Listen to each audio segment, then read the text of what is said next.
Feliz y bendecido día, aprendiendo un curso de milagros. El secreto de la verdadera oración es olvidarte de las cosas que crees necesitar.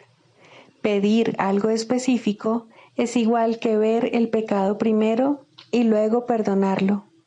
Del mismo modo, al orar pasas por alto tus necesidades específicas, tal como las ves, y las dejas en manos de Dios. Ahí se convierten en los regalos que le haces, pues le dicen que no antepondrás otros dioses a Él, ni que quieres otro amor que el suyo. Este libro es un comienzo, no un final. Del prefacio, que postula, párrafo 5. El mundo que vemos refleja simplemente nuestro marco de referencia interno, las ideas predominantes, los deseos y las emociones que albergan nuestras mentes. La proyección da lugar a la percepción. Primero miramos en nuestro interior y decidimos qué clase de mundo queremos ver. Luego proyectamos ese mundo afuera y hacemos que sea real para nosotros tal como lo vemos. Hacemos que sea real mediante las interpretaciones que hacemos de lo que estamos viendo. Si nos valemos de la percepción para justificar nuestros propios errores, nuestra ira, nuestros impulsos agresivos, nuestra falta de amor en cualquier forma que se manifieste, veremos un mundo lleno de maldad, destrucción, malicia, envidia y desesperación. Tenemos que aprender a perdonar todo esto, no porque al hacerlo seamos buenos o caritativos, sino porque lo que vemos no es real. Hemos distorsionado el mundo con nuestras absurdas defensas y por lo tanto estamos viendo lo que no está ahí. A medida que aprendamos a reconocer nuestros errores de percepción, aprenderemos también a pasarlos por alto, es decir, a perdonarlos. Al mismo tiempo nos perdonaremos al mirar más allá de los conceptos distorsionados que tenemos de nosotros mismos y ver el ser que Dios creó en nosotros como nosotros. Introducción. Este es un curso de milagros. Es un curso obligatorio. Solo el momento en que decides tomarlo es voluntario. Tener libre albedrío no quiere decir que tú mismo puedas establecer el plan de estudios. Significa únicamente que puedes elegir lo que quieres aprender en cualquier momento dado. Este curso no pretende enseñar el significado del amor, pues eso está más allá de lo que se puede enseñar. Pretende, no obstante, despejar los obstáculos que impiden experimentar la presencia del amor, el cual es tu herencia natural. Lo opuesto al amor es el miedo, pero aquello que todo lo abarca no puede tener opuestos. Este curso puede, por lo tanto, resumirse muy simplemente de la siguiente manera. Nada real puede ser amenazado. Nada irreal existe. En esto radica la paz de Dios. Capítulo 1. El significado de los milagros. Primero, principios de los milagros. Principio 50. El milagro compara lo que tú has hecho con la creación, aceptando como cierto lo que concuerda con ella y rechazando como falso lo que no. Capítulo 7. Los regalos del reino. 5. La curación y la inmutabilidad de la mente. El cuerpo no es más que un marco para desarrollar capacidades, lo cual no tiene nada que ver con el uso que se hace de ellas. Dicho uso procede de una decisión. Los efectos de la decisión del ego al respecto son tan evidentes que no hay necesidad de hablar más de ello, pero la decisión del Espíritu Santo de utilizar el cuerpo únicamente como un medio de comunicación tiene una conexión tan directa con la curación que sí requiere aclaración. El sanador que no se ha curado obviamente no entiende su propia vocación. Solo las mentes pueden comunicarse, puesto que el ego no puede destruir el impulso de comunicar, porque es también el impulso de crear. Solo puede enseñarte que el cuerpo puede comunicarse así como crear, y por ende que no tiene necesidad de la mente. El ego, por consiguiente, trata de enseñarte que el cuerpo puede actuar como la mente y que es, por lo tanto, autosuficiente. Sin embargo, hemos aprendido que ni la enseñanza ni el aprendizaje tienen lugar en el nivel del comportamiento, toda vez que puedes actuar de acuerdo con lo que no crees. Al hacerlo, sin embargo, pierdes fuerza como maestro y como estudiante, porque, tal como se ha señalado repetidamente, enseñas lo que crees. Las lecciones contradictorias se enseñan mal y se aprenden mal. Si enseñas enfermedad y curación, eres al mismo tiempo un mal maestro y un mal estudiante. La capacidad de curar es la única capacidad que cada persona puede y debe desarrollar si es que se ha de curar. Curar es el medio de comunicación del Espíritu Santo en este mundo y el único que acepta. No reconoce otro porque no acepta la confusión que el ego tiene entre mente y cuerpo. Las mentes se pueden comunicar, pero no pueden hacer daño. El cuerpo, al servicio del ego, puede hacer daño a otros cuerpos, pero eso no puede ocurrir a no ser que ya se le haya confundido con la mente. Esta situación, no obstante, puede usarse en beneficio de la curación o de la magia, pero debes recordar que la magia siempre implica la creencia de que la curación es algo perjudicial. Esta creencia completamente irracional es su premisa y, por consiguiente, no puede sino proceder irracionalmente. La curación tan solo fortalece. La magia siempre procura debilitar. La curación no percibe nada en el sanador que todos los demás no compartan con él. La magia ve siempre algo especial en el sanador que él cree que puede ofrecer como regalo a aquellos que no lo tienen. Puede que dicho sanador crea que ese regalo procede de Dios, pero resulta evidente que no entiende a Dios si cree tener algo que los demás no tienen.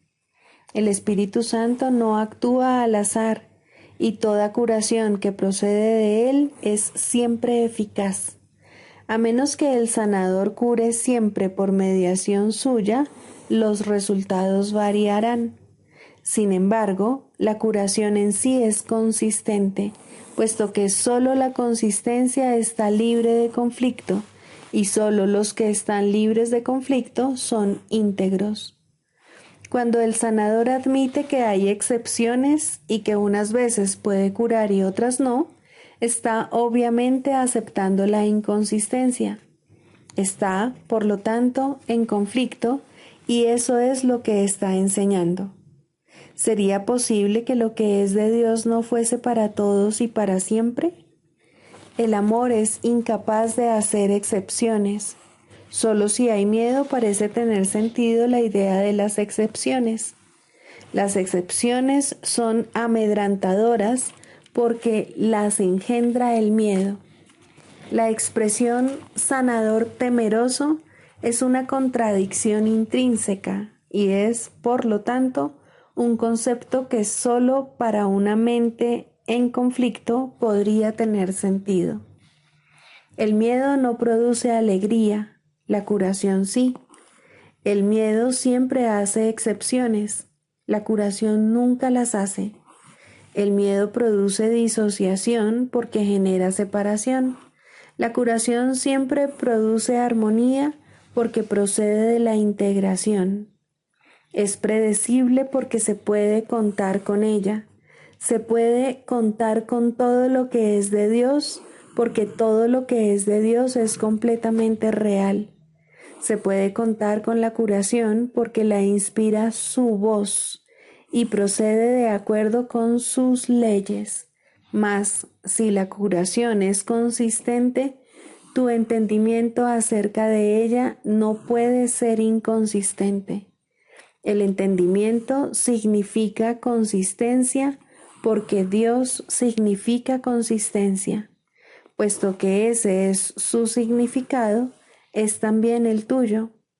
Tu significado no puede estar en desacuerdo con el suyo, porque todo lo que significas y lo único que significas procede de su significado y es como el suyo. Dios no puede estar en desacuerdo consigo mismo y tú no puedes estar en desacuerdo con Él.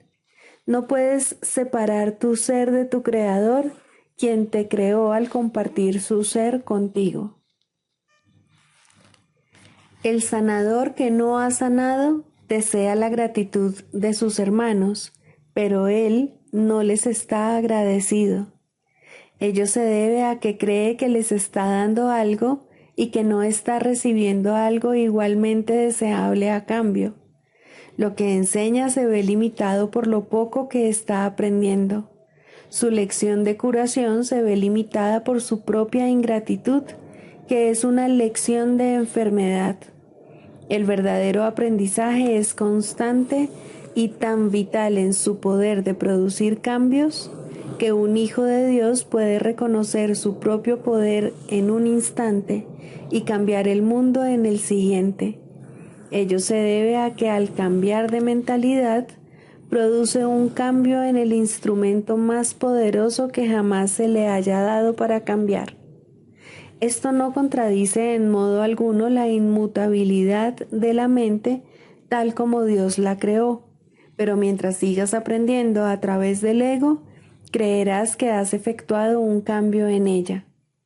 Esto te pone en una situación en la que tienes que aprender una lección aparentemente contradictoria. Tienes que aprender a cambiar de mentalidad con respecto a tu mente. Solo así puedes aprender que tu mente es inmutable. Eso es exactamente lo que estás aprendiendo cuando llevas a cabo una curación. Estás reconociendo que la mente de tu hermano es inalterable al darte cuenta de que es imposible que él hubiese podido efectuar un cambio en ella. Así es como percibes al Espíritu Santo en él. El Espíritu Santo en él es el único que nunca cambia su mente. Tu hermano tal vez piense que él puede cambiar la suya o, de otro modo, no se percibiría a sí mismo como enfermo. No sabe, por lo tanto, lo que es su ser. Si solo ves en él lo inalterable, en realidad no lo has cambiado. Al cambiar de mentalidad acerca de su mente por él, le ayudas a anular el cambio que su ego cree haber efectuado en él. De la misma forma en que puedes oír dos voces, también puedes ver de dos maneras distintas. Una de ellas te muestra una imagen o un ídolo al que tal vez veneres por miedo, pero al que nunca amarás. La otra te muestra solo la verdad, a la que amarás porque la entenderás. Entender es apreciar porque te puedes identificar con lo que entiendes, y al hacerlo parte de ti, lo aceptas con amor. Así es como Dios mismo te creó, con entendimiento, con aprecio y con amor. El ego es absolutamente incapaz de entender esto porque no entiende lo que fabrica, ni lo aprecia, ni lo ama. El ego incorpora a fin de arrebatar. Cree literalmente que cada vez que priva a alguien de algo, él se engrandece. He hablado a menudo de la expansión que se produce en el reino mediante tus creaciones, las cuales pueden ser creadas únicamente como lo fuiste tú. El reino, que no es sino gloria excelsa y júbilo perfecto, reside en ti para que lo des. ¿No te gustaría darlo? No puedes olvidarte del Padre porque yo estoy contigo y yo no puedo olvidarme de Él. Cuando te olvidas de mí, te olvidas de ti mismo y de aquel que te creó. Nuestros hermanos son olvidadizos, por eso es por lo que necesitan que te acuerdes de mí y de aquel que me creó. Mediante ese recuerdo puedes cambiar sus mentes con respecto a ellos mismos, tal como yo puedo cambiar la tuya. Tu mente es una luz tan potente que tú puedes contemplar las mentes de tus hermanos e iluminarlas, tal como yo puedo iluminar la tuya. No quiero compartir mi cuerpo en el acto de comunión, porque no estaría compartiendo nada. Porque iba a tratar de compartir una ilusión con los santísimos hijos de un santísimo Padre, y sin embargo lo hago. Quiero compartir mi mente contigo porque somos de una misma mente y esa mente es nuestra. Contempla solo esa mente en todas partes porque solo esa mente está en todas partes y en todas las cosas. Dicha mente lo es todo porque abarca a todas las cosas dentro de sí. Bendito seas tú que percibes únicamente esto, porque estás percibiendo únicamente lo que es verdad. Ven, por lo tanto, a mí y descubre la verdad que mora en ti. La mente que tú y yo compartimos, la compartimos con todos nuestros hermanos, y a medida que los vemos tal como verdaderamente son, ellos se curan. Deja que tu mente brille junto con la mía en sus mentes y que mediante el agradecimiento que sentimos hacia ellos, cobren conciencia de la luz que hay en ellos. El resplandor de esta luz retornará a ti y a toda la filiación, porque esa es tu perfecta ofrenda a Dios. Él la aceptará y se la dará a la filiación, porque al ser aceptable para Él, lo es también para sus hijos.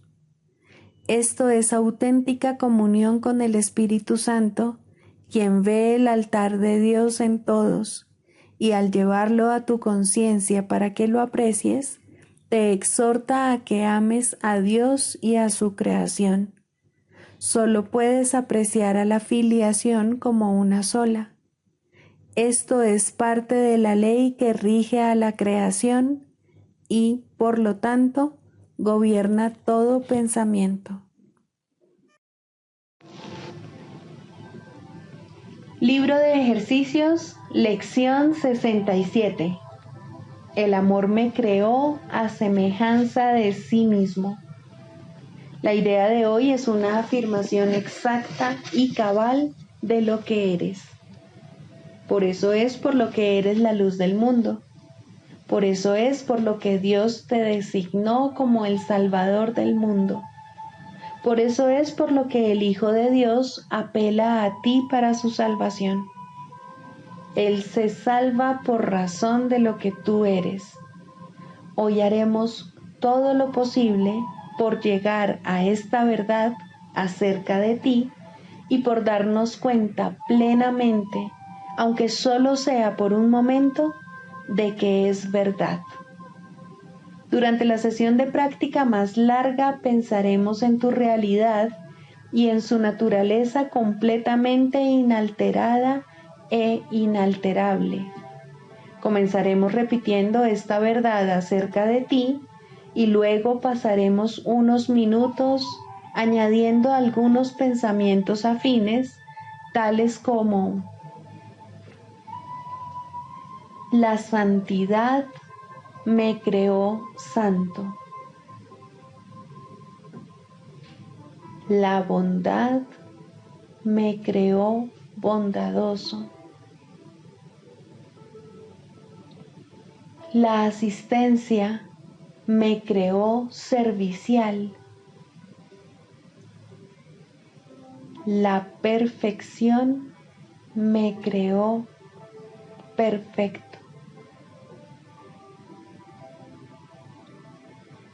Cualquier atributo que esté de acuerdo con la definición que Dios tiene de sí mismo es apropiado. Hoy estamos tratando de enmendar tu definición de Dios y de reemplazarla por la suya. Y también estamos tratando de recalcar el hecho de que tú formas parte de su definición de sí mismo. Una vez que hayas reflexionado sobre varios de estos pensamientos afines a la idea de hoy, trata, durante un breve intervalo preparatorio, de vaciar tu mente de todo pensamiento y de ir más allá de todas las imágenes y conceptos que tienes de ti mismo hasta llegar a la verdad en ti. Si el amor te creó a semejanza de su propio ser, ese ser tiene que estar en ti y tiene que estar en alguna parte de tu mente donde tú lo puedas encontrar. Tal vez te resulte necesario repetir la idea de hoy de vez en cuando a fin de reemplazar aquellos pensamientos que te distraigan. Puede que también descubras que aún esto no es suficiente y que necesitas seguir añadiendo otros pensamientos relacionados con la verdad acerca de ti. Sin embargo, tal vez puedas superar todo eso y valiéndote del intervalo en el que tu mente está libre de pensamientos, quizá puedas llegar a la conciencia de una luz resplandeciente en la cual te reconoces a ti mismo tal como el amor te creó. Confía en que hoy harás mucho por acercarte a esta conciencia, tanto si sientes que has tenido éxito como si no. Hoy te resultará especialmente beneficioso practicar la idea del día tan a menudo como puedas. Necesitas oír la verdad acerca de ti tan a menudo como sea posible, debido a que tu mente está tan ocupada con falsas imágenes de sí misma. Sería sumamente beneficioso que te recordaras 4 o 5 veces por hora, o incluso más si fuese posible, que el amor te creó a semejanza de sí mismo. Oye en esto la verdad acerca de ti. Trata de darte cuenta durante las sesiones de práctica más cortas de que no es tu diminuta y solitaria voz la que te dice esto. Se trata de la voz de Dios recordándote al Padre y a tu ser. Se trata de la voz de la verdad, sustituyendo todo lo que el ego te dice acerca de ti mismo con la simple verdad acerca del Hijo de Dios. El amor te creó a semejanza de sí mismo.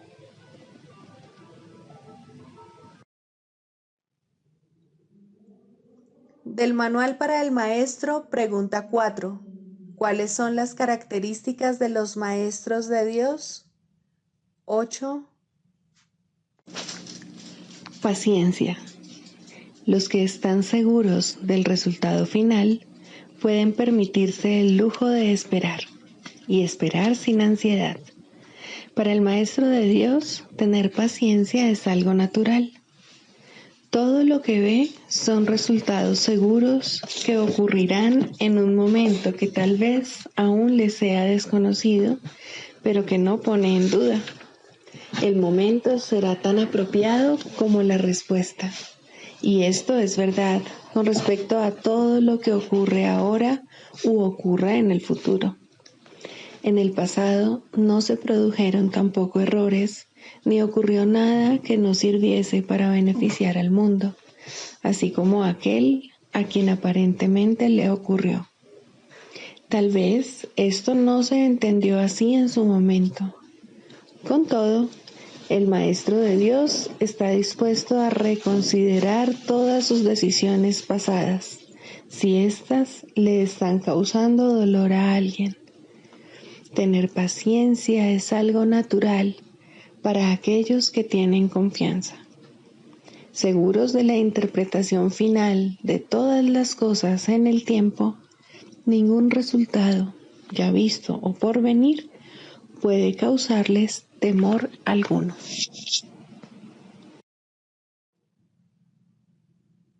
Manual para el maestro, pregunta 8. ¿Cómo puede evitarse la percepción de grados de dificultad? La creencia de que existen grados de dificultad es la base de la percepción del mundo. Dicha creencia se basa en diferencias, en un trasfondo desigual y en un primer plano cambiadizo, en alturas disparejas y en tamaños variados, en grados variables de obscuridad y luz y en miles de contrastes en los que cada cosa vista compite con las demás para sobresalir. Un objeto más grande eclipsa a otro más pequeño. Una cosa más brillante llama más la atención que otra con menos poder de atracción. Y una idea más amenazante o una que se considera más deseable de acuerdo con las normas del mundo trastorna completamente el equilibrio mental. Lo único que los ojos del cuerpo pueden contemplar son conflictos. No recurras a ellos en busca de paz y entendimiento. Las ilusiones son siempre ilusiones de diferencias. ¿Cómo podría ser de otra manera? Una ilusión es por definición un intento de que algo que se considera de suma importancia sea real, si bien se reconoce que es falso. La mente, por consiguiente, trata de hacerlo real, movida por su intenso deseo de conseguirlo. Las ilusiones son parodias de la creación, intentos de hacer que las mentiras sean verdad. La mente, al considerar a la verdad como algo inaceptable, se subleva contra ella y se otorga a sí misma una ilusión de victoria. Y al considerar a la salud como un agobio, se refugia en sueños febriles. Y en esos sueños, la mente se encuentra separada, es diferente de otras mentes, tiene intereses que solo a ella atañen y es capaz de satisfacer sus necesidades a expensas de las demás. ¿De dónde surgen todas esas diferencias? Ciertamente parecen encontrarse en el mundo exterior. Sin embargo, no hay duda de que es la mente la que juzga lo que los ojos contemplan, la que interpreta los mensajes que le transmiten los ojos y la que les adjudica significado entre comillas.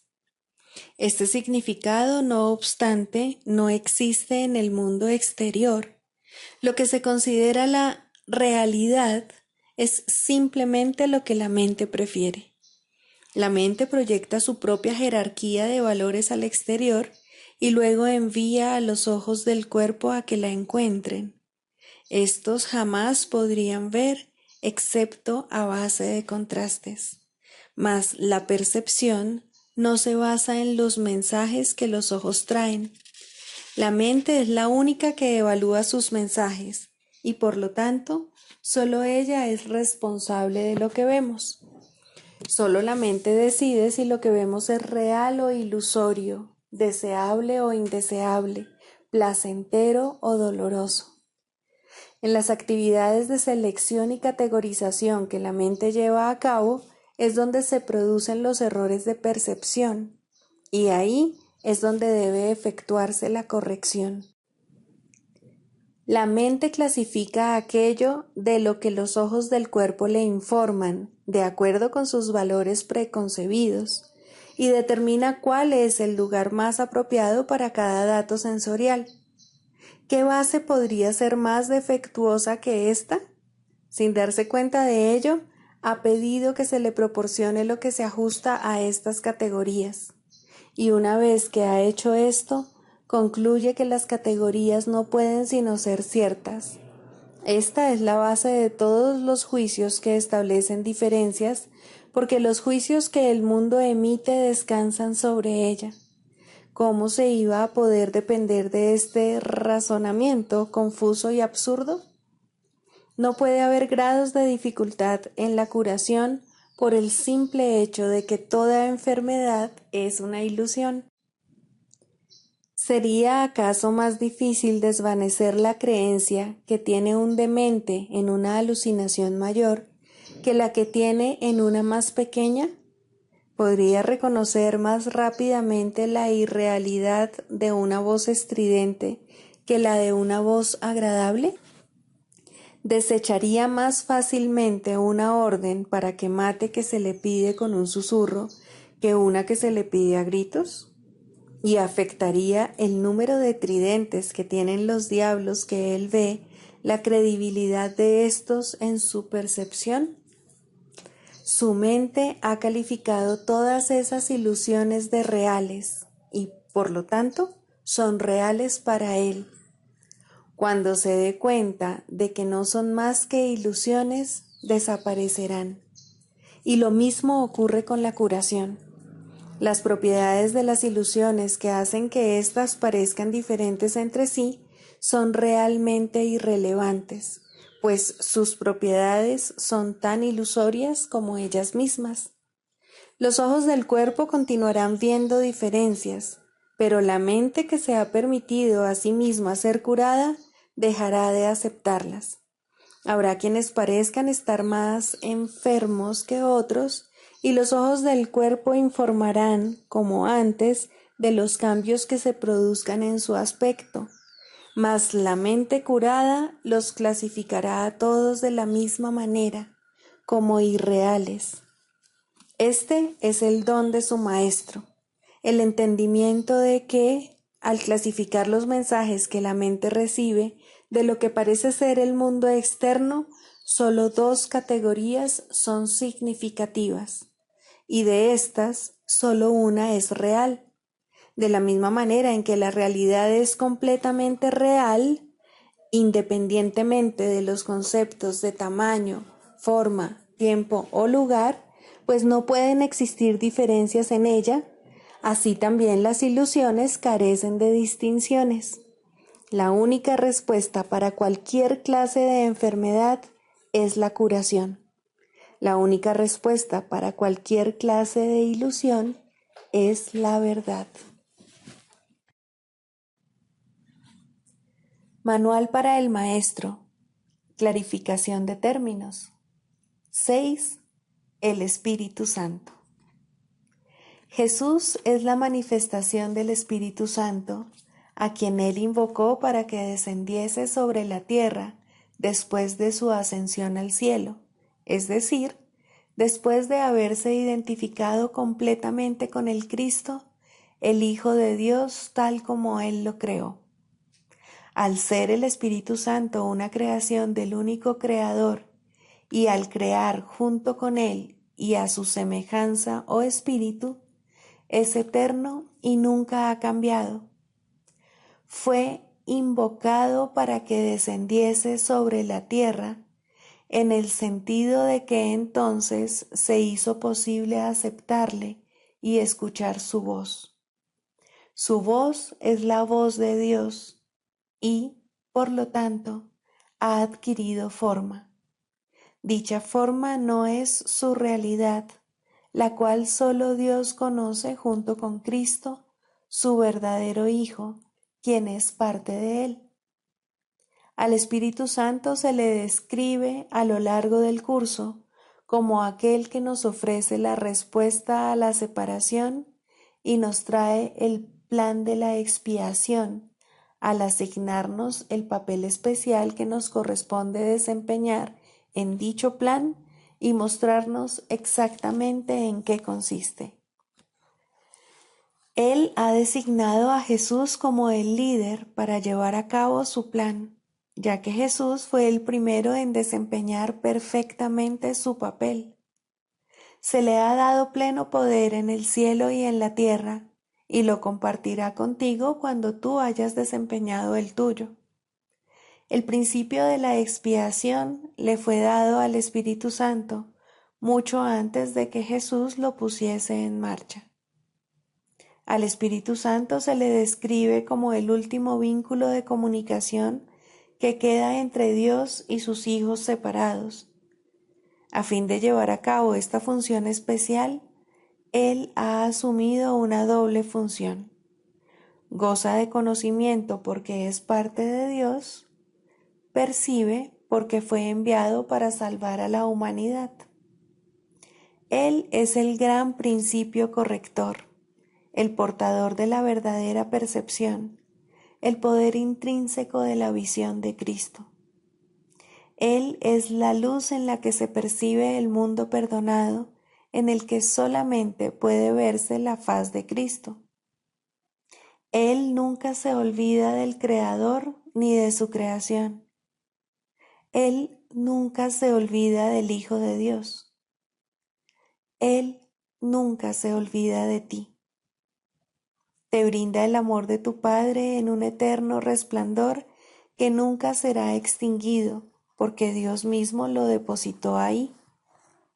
El Espíritu Santo mora en la parte de tu mente, que es parte de la mente de Cristo. Él representa a tu ser y a tu Creador, quienes son uno. Habla por Dios y también por ti, ya que está unido a ambos. Por consiguiente, Él es la prueba de que ambos son uno solo. El Espíritu Santo parece ser una voz, pues de esa forma es como te comunica la palabra de Dios. Parece ser un guía por tierras lejanas, pues esa es la clase de ayuda que necesitas. Y también parece ser cualquier cosa que satisfaga las necesidades que creas tener. Pero Él no se engaña cuando te percibes a ti mismo atrapado por necesidades que no tienes. De ellas es de las que quiere liberarte. De ellas es de las que quiere ponerte a salvo. Tú eres su manifestación en este mundo. Tu hermano te invoca para que seas su voz junto con él. Por sí solo no puede ser el ayudante del Hijo de Dios, pues por sí solo no tiene ninguna función. Pero unido a ti es el resplandeciente Salvador del mundo, cuyo papel en la redención de éste tú has completado. Él te da las gracias a ti y a tu hermano, pues te elevaste con Él cuando Él empezó a salvar al mundo, y estarás con Él cuando el tiempo haya cesado y ya no quede ni rastro de los sueños de rencor en los que bailabas al compás de la exangüe música de la muerte, pues en su lugar se oirá el himno a Dios por unos momentos más. Y luego ya no se oirá más la voz, ya que no volverá a adoptar ninguna forma, sino que retornará a la eterna amorfía de Dios. Segundo, el lugar de la religión en la psicoterapia. Para ser un maestro de Dios no es necesario ser religioso o creer siquiera en Dios de modo reconocible. Es necesario, sin embargo, enseñar perdón en lugar de condenación. Aún en esto no se requiere completa consistencia, puesto que cualquiera que haya alcanzado este punto podría enseñar la salvación completamente en un instante y sin una palabra. No obstante, quien ha aprendido todas las cosas no necesita maestro, y los que han sanado no tienen necesidad de terapeuta. Las relaciones son aún el templo del Espíritu Santo y se perfeccionarán en el tiempo y se restituirán a la eternidad. La religión formal no ocupa ningún lugar en la psicoterapia, así como tampoco ocupa un lugar verdadero en la religión. En este mundo hay una asombrosa tendencia a unir palabras contradictorias en un solo término, sin percibir la contradicción en absoluto. El intento de formalizar la religión es un intento tan evidente del ego de reconciliar lo irreconciliable que prácticamente no necesita explicarse aquí. La religión es experiencia. La psicoterapia es experiencia. En sus más altos niveles se vuelven una. Ninguna es verdad en sí misma, pero ambas pueden conducir a la verdad. ¿Qué puede ser necesario para encontrar la verdad, la cual permanece perfectamente obvia, sino la eliminación de los aparentes obstáculos a la verdadera conciencia? Nadie que aprenda a perdonar puede dejar de recordar a Dios. El perdón, pues, es todo lo que necesita enseñarse, pues es todo lo que necesita aprenderse. Todos los obstáculos al recuerdo de Dios son formas de falta de perdón y nada más. Esto nunca está claro para el paciente y es muy raro que lo esté para el terapeuta. El mundo ha enfilado todas sus fuerzas contra esta conciencia específica, pues en ella radica el fin del mundo y todo lo que representa. Sin embargo, la conciencia de Dios no constituye una meta razonable para la psicoterapia. Esta llegará cuando se complete la psicoterapia, puesto que donde hay perdón, la verdad tiene que llegar. Sería injusto, en verdad, si la creencia en Dios fuera necesaria para el éxito terapéutico. La creencia en Dios tampoco es un concepto significativo, puesto que a Dios solo puede conocérsele. La creencia implica que la no creencia es posible, pero el conocimiento de Dios no tiene opuesto verdadero. No conocer a Dios es no tener ningún conocimiento, y es a esto a lo que conduce toda falta de perdón. Y sin el conocimiento, uno solo puede tener creencia. Diferentes ayudas de aprendizaje resultan atractivas para gente diferente. Algunas formas de religión no tienen nada que ver con Dios, y algunas formas de psicoterapia no tienen nada que ver con la sanación. Pero si el alumno y el maestro se unen para compartir una meta, Dios entrará en su relación porque Él ha sido invitado a entrar. De la misma manera, una unión de propósito entre el paciente y el terapeuta restituye al predominio el lugar de Dios, primero a través de la visión de Cristo y luego a través de la memoria de Dios mismo. El proceso de la psicoterapia es el regreso a la cordura. Profesor y alumno, terapeuta y paciente, están todos locos, o de lo contrario, no estarían aquí. Juntos pueden encontrar un camino de salida, puesto que nadie encontrará la cordura solo. Si la sanación es una invitación a que Dios entre en su reino, ¿qué importa la manera como está escrita la invitación? ¿Importa el papel, la tinta o el bolígrafo? ¿O es el que escribe el que extiende la invitación? Dios llega a todos los que quieren restituir su mundo, pues han encontrado la manera de llamarlo. Si dos se unen, Él tiene que estar ahí. Cual sea su propósito, no importa, pero tienen que compartirlo completamente para que tengan éxito. Es imposible compartir una meta sin la bendición de Cristo, pues lo que no se ve a través de sus ojos está demasiado fragmentado para que tenga sentido. De la misma manera que la verdadera religión sana, la verdadera psicoterapia debe ser religiosa, pero ambas tienen muchas formas, pues ningún buen maestro utiliza la misma aproximación con todos los alumnos. Por el contrario, escucha pacientemente a cada uno y lo deja formular su propio currículo, no la meta de éste, sino la manera como puede alcanzar mejor la meta que se propone. Tal vez el maestro no piensa en Dios como parte de la enseñanza. Tal vez el psicoterapeuta no entiende que la sanación procede de Dios. Pueden tener éxito allí donde fallan muchos que creen que han encontrado a Dios. ¿Qué tiene que hacer el maestro para asegurar el aprendizaje? ¿Qué tiene que hacer el terapeuta para conseguir la sanación? Solo una cosa, el mismo requisito que la salvación pide de todos. Cada uno debe compartir una meta con alguien más y al hacerla, perder todo sentido de intereses separados. Solo cuando se hace esto es posible trascender los estrechos límites que el ego quiere imponerle al yo. Solo al hacer esto, maestro y alumno, terapeuta y paciente, tú y yo podemos aceptar la expiación y aprender a darla tal como se recibió. La comunión es imposible si se está solo. Nadie que permanece aparte puede recibir la visión de Cristo. Se le está ofreciendo, pero no puede extender su mano para recibirla.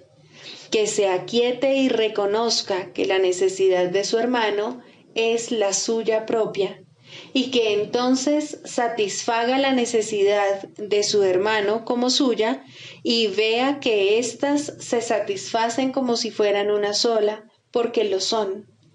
¿Qué es la religión sino un instrumento para ayudarle a ver que esto es así? ¿Y qué es la psicoterapia sino una ayuda en esa misma dirección precisamente? Es la meta la que convierte estos procesos en lo mismo, pues son uno en propósito y por consiguiente deben ser uno en los medios. El canto de la oración. Quinto, el final de la escalera. La oración es un camino a la verdadera humildad, y aquí se eleva lentamente una vez más y crece en fuerza, amor y santidad.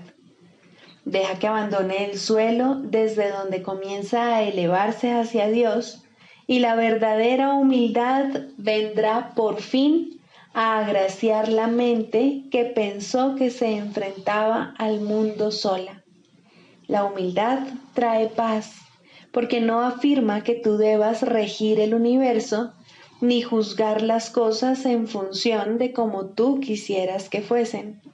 Deja a un lado felizmente todos los insignificantes dioses, no con resentimiento, sino con honestidad y con el reconocimiento de que no sirven para nada. Las ilusiones y la humildad tienen metas tan dispares que no pueden coexistir ni compartir una morada donde pudieran encontrarse. Allí donde una llega, la otra desaparece. Los que son verdaderamente humildes no tienen otra meta que Dios, porque no necesitan ídolos, y la defensa ya no tiene objeto. Los enemigos son inútiles ahora, pues la humildad no es confrontativa. No se oculta avergonzada porque está satisfecha con lo que es, en el conocimiento de que la creación es la voluntad de Dios. Su falta de egoísmo es el ser, y esto es lo que ve en cada encuentro, en los que gustosamente se une a cada hijo de Dios, cuya pureza reconoce y comparte con él.